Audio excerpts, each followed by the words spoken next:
Hi, this is the Tecno Pova 5 Pro and I'll show you the face unlock test on this device.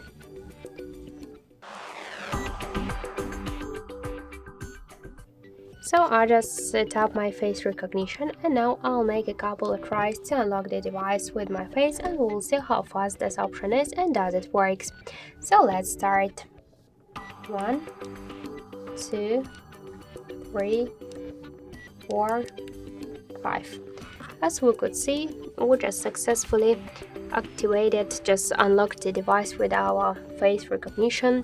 The face unlock option works here correct and fast, and we just successfully unlocked the device just in 1 of the second. This is the perfect result for the face unlock.